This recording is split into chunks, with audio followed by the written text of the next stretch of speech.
Voici venir les temps où, vibrant sur sa tige, chaque fleur s'évapore ainsi qu'un encensoir. Les sons et les parfums tournent dans l'air du soir, valse mélancolique et langoureux vertige. Chaque fleur s'évapore ainsi qu'un encensoir. Le violon frémit comme un cœur qu'on afflige, valse mélancolique et langoureux vertige. Le ciel est beau et froid, comme un grand reposoir. Harmonie du soir, Baudelaire. Je pourrais passer ensuite à Beethoven. Les harmonies de notre vie résonnent agréablement. Quand l'amour et la force se rejoignent, la faveur des dieux récompense les hommes. C'est le texte écrit par Beethoven pour l'Ode à la joie, qui, dans la 9e symphonie, constitue le thème principal et qui est devenu l'hymne de l'Union européenne. Quand je dis quand l'amour et la force se rejoignent, ça a un sens, ça n'a pas vraiment de sonorité. Mais c'est pas en français que ça se passe, c'est en allemand. Et en allemand, c'est différent. Wenn sich Liebe und Kraft vermählen. Et il n'y a pas besoin de savoir l'allemand pour comprendre que Liebe, cette consonne douce et chuintante, c'est l'amour. Et Kraft, cette consonne gutturale et dure, c'est la force. C'est-à-dire que déjà, vous voyez que les mots et la signification et la portée musicale ont un lien entre elles. Et je pourrais continuer sur ces thèmes avec les harmonies poétiques et religieuses de Lamartine, mises en musique par Franz Liszt. Mais bon, je ne veux pas trop m'écarter de mon sujet vers une harmonie des services. Vaste sujet. Vaste sujet. Je me sens un peu dans la peau de ce sultan sur le chemin de son harem. Il sait ce qu'on attend de lui, mais il ne sait pas par où commencer. Si vous voyez ce que je veux dire. Si vous ne voyez pas, je peux vous projeter un PowerPoint. Donc, commençons par le début, c'est-à-dire un peu la technique.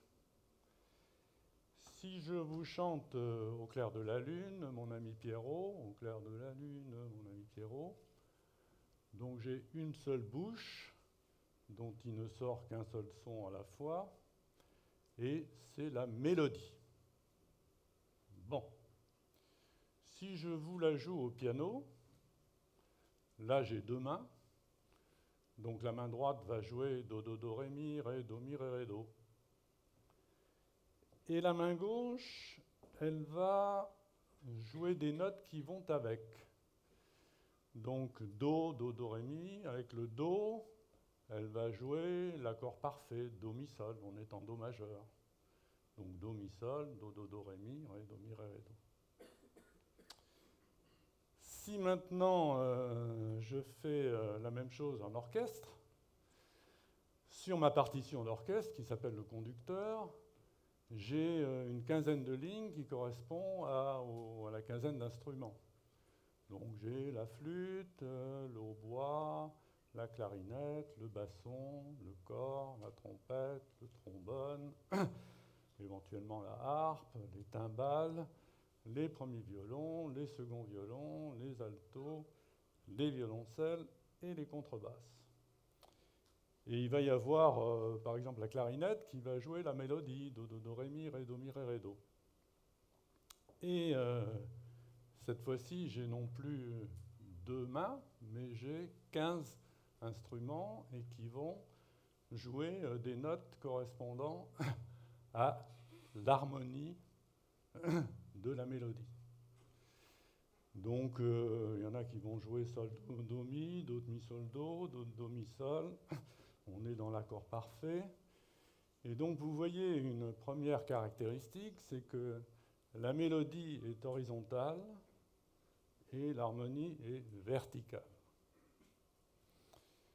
Pour parler en termes de mathématiciens, la mélodie est en abscisse, l'harmonie est en ordonnée. Et c'est la combinaison des deux qui va vous donner l'ensemble musical. Ou, pour dire les choses d'une façon plus proche de vos préoccupations, la mélodie est individuelle, l'harmonie est collective. Ça, c'est important. L'harmonie est collective.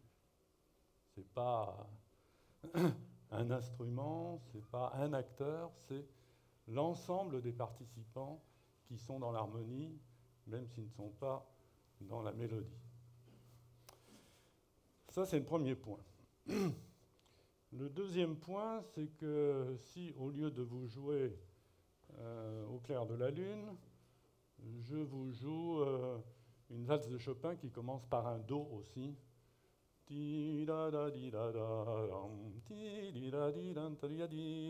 Donc ça commence par un Do.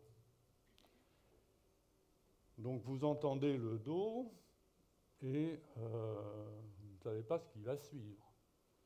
Mais l'harmonie, ce que le compositeur a mis avec le Do, c'est pas Do mi sol.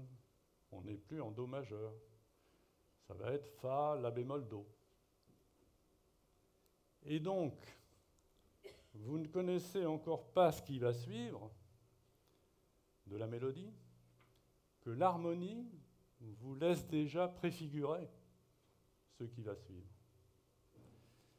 Et ça, c'est donc un élément absolument déterminant, c'est que l'harmonie anticipe d'une manière indirecte sur le déroulement. Et donc l'harmonie vous prépare à ce qui va se passer tout au long de la suite. Alors, à cet égard, l'harmonie peut être simple, c'est-à-dire Fa, La, Do, qui est l'accord parfait qui correspond à cette tonalité, qui est un accord de quinte, de 3 tons et demi, ou bien le compositeur peut non seulement accompagner, mais déjà préparer et mettre une harmonie qui soit assez différente et qui montre qu'il va se passer quelque chose. C'est ce que fait souvent Liszt dans ses compositions, et au lieu d'avoir un accord parfait d'une quinte de 3 tons et demi, par exemple, vous aurez un accord plus dissonant. Par exemple, une quarte augmentée, ce qu'on appelle en termes techniques le triton, 3 tons, au lieu d'avoir, vous avez Do, Fa dièse, qui est très dissonant, une espèce de couac, qui vous montre qu'il va se passer quelque chose dans la suite des événements. Donc l'harmonie a également comme particularité de vous préparer à ce qui va suivre.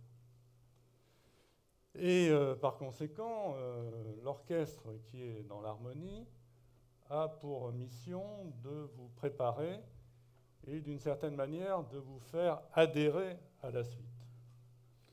Et donc j'en arrive maintenant à un troisième point qui est ce problème de l'adhésion.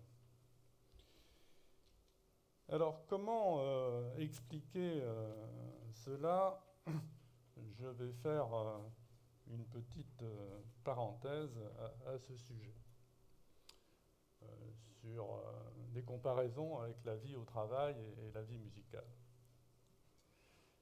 Quand j'étais secrétaire d'État au travail de Valéry Giscard d'Estaing, plus spécialement chargé du travail manuel, donc j'allais dans les usines, comme c'est assez normal quand on veut traiter ce genre de problème. Et alors je vous raconte ça pour l'anecdote. Une des premières fois, il y avait des problèmes sociaux au chantier de Saint-Nazaire, et j'avais donc dit que j'irais au chantier de Saint-Nazaire. Et le préfet m'a dit « Mais vous n'y pensez pas, monsieur le ministre, les chantiers de Saint-Nazaire, c'est le fief de la CGT. Vous allez avoir des manifestations, et ça risque d'être extrêmement difficile, etc. etc. Bon, j'ai dit, vous savez, j'en ai vu d'autres, c'est pas une catastrophe, et si, on ira. Donc le jour J, j'arrive à l'entrée des chantiers, avec le préfet qui emmenait pas tellement large, et un ou deux collaborateurs. Et une fois passé la grille, il y avait un comité d'accueil d'ouvriers des chantiers qui m'accueillait en chantant « Il était un petit ministre, qui n'était un petit ministre, qui n'avait jamais travaillé, qui n'avait jamais... » Bien. Donc je m'arrête près d'un grand gaillard qui braillait un peu plus fort que les autres, et je lui dis il y a un temps de trop. Il me regarde en disant il y a quoi? Je dis il y a un temps de trop, c'est à 4 temps, qui n'avait jamais navigué. Vous rajoutez un ja, ça fait un temps de trop. Il me regarde ahuri, de l'air je rêve ou quoi. Et puis voilà que tous les autres commencent à se marrer en disant bah, Michel, on t'avait bien dit que tu chantais faux. et donc la visite a commencé, et puis après on a travaillé sérieusement avec les syndicats, etc., etc. Et ça s'est très bien passé. Alors je vous raconte ça parce que, en fait, dans les activités de travail, il y a deux problèmes qu'on n'a jamais résolus. Je ne sais pas si dans le domaine des services c'est plus vrai ou moins vrai que dans les autres. Le premier, c'est l'enrichissement des tâches, et le deuxième, c'est l'expression des travailleurs. Le deuxième est plus proche de vos préoccupations, mais je vous dirai quand même quelques mots du premier sujet. L'enrichissement des tâches. Bon, il y a eu Ford et Taylor qui ont découvert que si on mettait les gens à la chaîne pour serrer un écrou, on gagnait en productivité, et donc, etc., etc. Ça a donné les temps modernes de Charlot et autres. Et au fur et à mesure, après cette révolution industrielle, on s'est aperçu que peut-être qu'au sens de la productivité, c'était bien, mais au sens de l'harmonie individuelle et collective, c'était pas vraiment très agréable. Et donc, il y a eu tout un courant sur l'enrichissement des tâches. Donc, pour revenir toujours à les souvenirs de mon activité gouvernementale, j'avais décidé d'aller voir une usine où on pratiquait des expériences d'enrichissement des tâches, et qui était une usine de volailles, de poulets, féminines, à main-d'œuvre féminine, quelque part en Bretagne, dont on parle beaucoup en ce moment. Et comme toujours, dans ces visites, après la visite avec la presse, la direction, les syndicats, etc., je demandais à avoir 1 heure à 2 heures de tête-à-tête avec un groupe d'ouvriers, sans personne, sans direction, sans presse, sans syndicat, qu'on ait une discussion directe et sans perturbation. Et pour cette usine, j'avais invité Madame Giscard d'Estaing à venir avec moi. Madame Giscard d'Estaing, qui est quelqu'un de très réservé, assez timide, avait dit ben oui, en fin de compte, oui. Et donc on y est allé. Et après la visite, donc on s'est retrouvés avec une douzaine de femmes, puisque c'était une main-d'œuvre féminine, Madame Giscard d'Estaing et moi. Et la direction m'avait dit vous avez visité l'atelier d'enrichissement avec l'enrichissement des tâches, vous avez visité l'atelier normal, donc pour votre réunion, on a mis 6 ouvrières d'un atelier et 6 ouvrières d'un autre. Et selon le vocabulaire, ils m'ont dit, vous avez donc 6 dames enrichies et 6 dames normales. Et on a eu cette discussion avec au début les ouvrières qui étaient un peu intimidées par la Giscard d'Estaing, et puis après ça s'est passé tout à fait simplement. Et on s'est aperçu qu'aucune des deux solutions n'était bonne.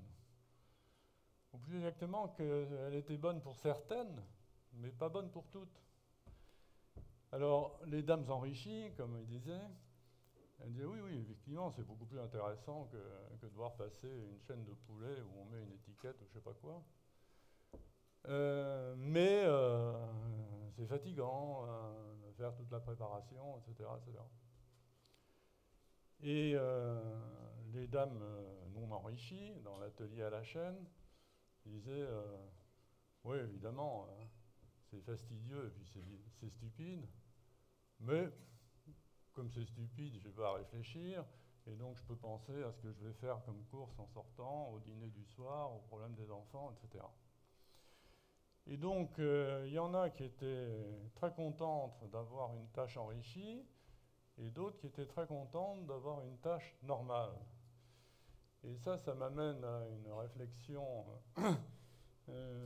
qui, pour moi, est extrêmement profonde, et je pense qu'elle devrait l'être pour vous aussi, c'est qu'on ne fait pas le bonheur des gens malgré eux. Ça, c'est vraiment dans la vie active un principe de base. Vous êtes plein de bonnes intentions, vous savez ce qu'il faut faire, etc., etc. Vous le faites, et vous vous apercevez, d'ailleurs, Thierry Chanfron disait un mot, que la qualité est là et la satisfaction n'est pas là. Vous ne pouvez pas faire le bonheur des gens malgré eux. Il y a une variété d'aspirations, il y a une variété de motivations, et donc l'harmonie, c'est pas de mettre tout le monde à faire la même chose. L'harmonie consiste à mettre ensemble, justement, des caractères et des tempéraments différents. Ça, c'est le premier exemple. Le deuxième point, c'est l'expression des travailleurs. Et ça, je voudrais en parler un tout petit peu plus en détail. L'expression des travailleurs, c'est que dans un pays qui est démocratique, où donc les citoyens s'expriment sur le choix du chef de l'État, ça serait quand même bizarre que le travail soit le seul lieu où on n'a pas le droit de parler. Donc travail et tais-toi, c'est quand même quelque chose d'assez choquant. Donc comment faire? Donc là aussi, il y a eu beaucoup d'expériences faites en milieu industriel notamment, mais sans doute aussi dans les activités de service, où on essaye de faire participer les gens qui travaillent ensemble à la définition de leur travail. Donc là aussi, l'intention est tout à fait louable. Le seul problème, c'est de savoir comment.